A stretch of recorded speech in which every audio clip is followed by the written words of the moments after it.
আমি যদি এদেরকে সুন্দর করে না সাজাই তাহলে অন্যের সুন্দর লাগবে। 1 মিনিট বস, আসছি।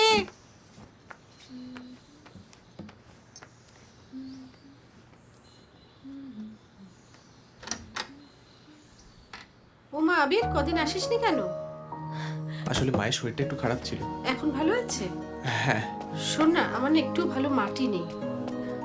অনেকগুলো অর্ডার আছে, একটাও মূর্তি করে দিতে পারছি না। একটু ভালো মাটি এনে দিবি?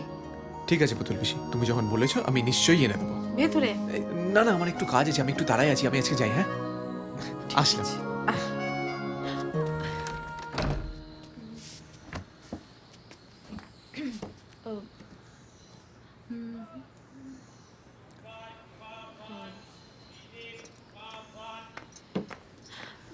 কে এসেছিল গো পুতুল পিসি? কার সাথে এত বকবক করছিলে? আবির এসেছিল, খুব ভালো ছেলে। মাঝে মধ্যেই আমার খোঁজ খবর নেয়, বিপদে আপদে আমাকে হেল্প করে। ওর মা তো আমার বন্ধুর মতো। আমরা একসাথেই স্কুলে পড়তাম। ওর মা অবশ্য উঁচু ক্লাসে পড়তো। কি ভালো কবিতা লিখতো বসুন্ধরাদি।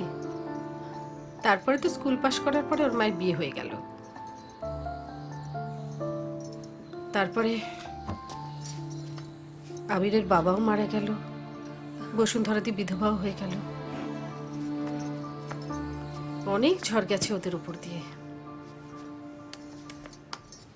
তবে কি জানিস তো, সন্তান যদি ভালো হয় না, কোনো ঝড়ঝাপটাই মায়ের গায়ে লাগে না। আবির এত ভালো সন্তান, বসুন্ধরাতে সবকিছু সামলে নিয়েছে। আমি তো কত সময় আবিরকে বলি, তুই এত ভালো লেখাপড়ায় বিদেশে চলে যা না। আমায় কি বলে জানিস? সবাই যদি বিদেশে চলে যাবে তাহলে দেশে কে থাকবে পুতুল পিসি?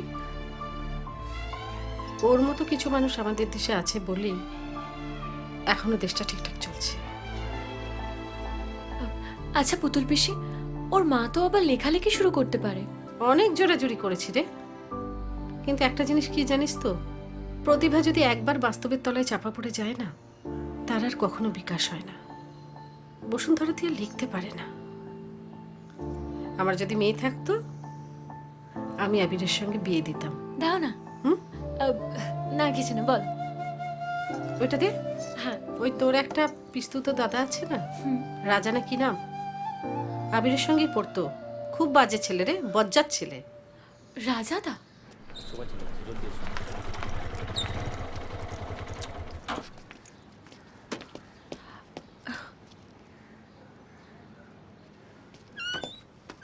এই তুই এখানে? ও বাই দ্য ওয়ে, নতুন বিজনেস? আবার? আবার কি আবার? কান খুলে একটা কথা শুনে রে, সব কিছু শেষ হয়ে যাবে কিন্তু একটা জিনিসই বেঁচে থাকবে, internet. 3G 4G 5G 6G 100G। তুই বাড়িতে বসে থাকবি, বাড়ি থেকে সব কিছু করতে পারবি।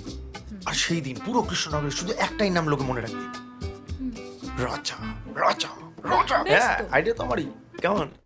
বায়না করে আয়না তোর চোখেরই ভাষায়, চাঁদ লাজে এসে কাছে তোর কাজলে লুকায়।